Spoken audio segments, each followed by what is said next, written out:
Olá, meu povo! Vamos falar de fundamentação dos direitos humanos. Entender a origem teórica, a fundamentação desses direitos. Muito importante para a gente e recorrente em provas de concurso. Então vamos junto. Vamos para a fundamentação dos direitos humanos. Ora lá, me acompanhe. Vamos junto? Ok? Vamos junto. A fundamentação dos direitos humanos teve como marco histórico a aprovação da Declaração Universal dos Direitos do Homem, aprovada em 10 de dezembro de 1848 pela Assembleia Geral das Nações Unidas. Então aqui eu tenho um marco teórico, o arcabouço teórico da fundamentação dos direitos humanos, tá?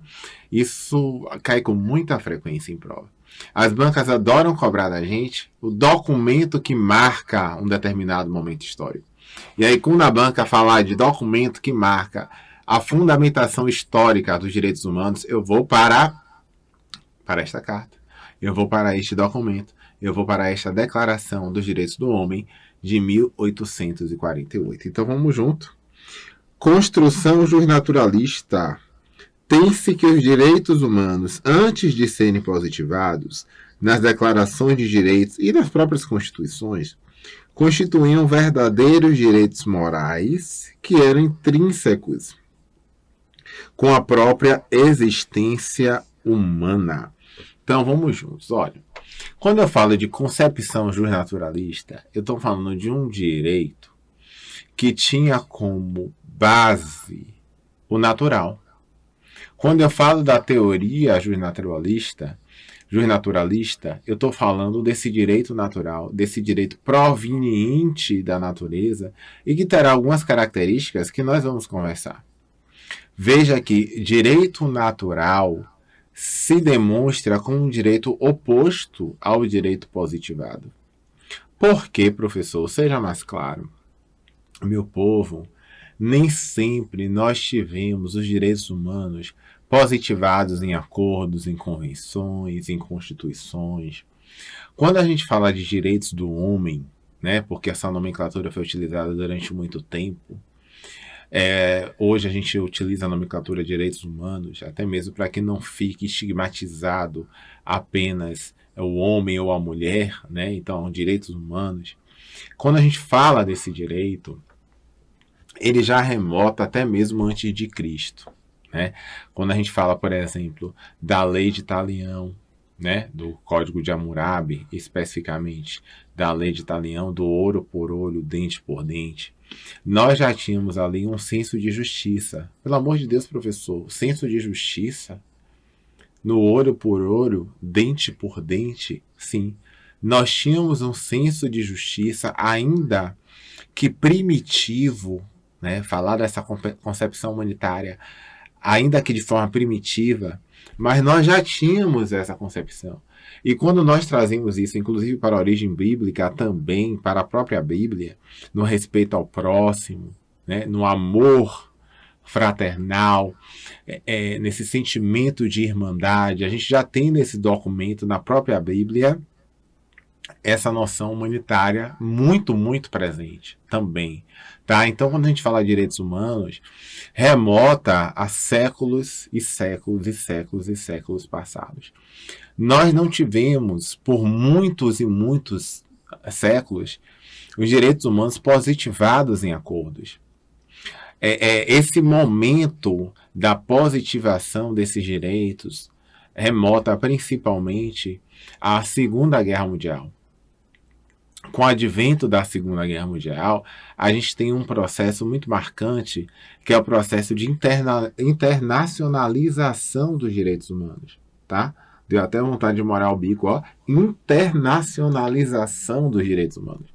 Por quê? Porque eu tenho aqui um momento contemporâneo dos direitos humanos. Quem gosta muito de falar dessa passagem de contemporaneidade é a banca Sebrasp, né? Então, esses direitos humanos contemporâneos, que tem como marco a Segunda Guerra Mundial, passa a partir dali a ter uma positivação desses direitos, que estarão presentes cada vez mais em cartas, em acordos, em pactos, em convenções e também nas constituições internas de cada Estado. Veja que direitos humanos, plano internacional, direitos fundamentais, plano interno. Então, a partir do momento que eu tenho a positivação constante desses direitos em acordos internacionais, em resoluções, em declarações, eu tenho também a incorporação desses direitos nos ordenamentos internos jurídicos de cada Estado, mais especificamente nas constituições dos Estados soberanos. E aí nós sabemos que quando esse direito é então incorporado em uma Constituição de um determinado Estado, eu tenho aí esse direito como um direito fundamental do indivíduo. Essa teoria justnaturalista que a gente fala aqui agora, essa teoria que vai tratar os direitos humanos, não é presente em acordos, em convenções. É o oposto do direito positivo, que vem logo depois a teoria justnaturalista. Eu tenho aqui o direito inderrogável, o direito imutável, o direito natural, o direito que vai além da vontade própria do indivíduo. Aqui não interessa especificamente os anseios individuais de cada um.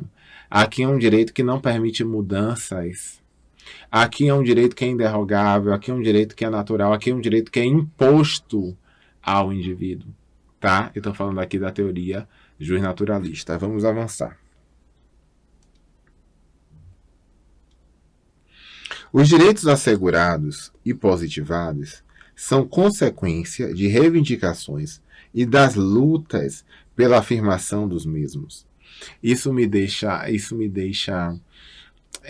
saudosista no sentido de pensar tantas e tantas turmas que eu já dei aula, tantos e tantos cursos que eu já gravei, e sempre recebo mensagens, ou nas aulas presenciais os alunos conversam comigo, Ed, olha que interessante. Essas reivindicações às vezes me parecem mimimi, ou reivindicações extremistas, né? A gente ouve muito falar sobre isso, mas é muito importante a gente falar sobre isso aqui na nossa disciplina. Por quê? Porque essas reivindicações, elas foram, meu povo, extremamente necessárias para a afirmação de direitos humanos e direitos fundamentais ao longo de todo esse tempo, né? Quando a gente fala de contexto histórico, quando a gente fala da característica da historicidade dos direitos humanos, né, desse direito que é temporal, que avança com o passar do tempo. Essas reivindicações, durante determinados contextos históricos, foram extremamente importantes para a positivação desses direitos. Então, se hoje a gente tem a mulher votando, direitos para as mulheres, né, cada vez mais conquistando esses direitos, ainda tem muita coisa a ser conquistada.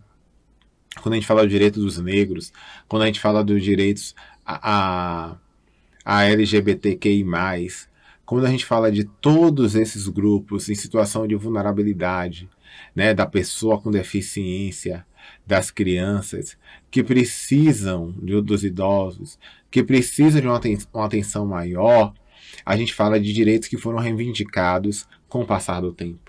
Direitos políticos, direitos econômicos, direitos civis, direitos sociais, direitos culturais, que, com o passar dos anos, foram objeto de reivindicações extremistas que garantiram, sim, direitos aos indivíduos. Tá? Então, esse direito positivado é fruto, sim, de diversas reivindicações que nós tivemos no Brasil e no mundo.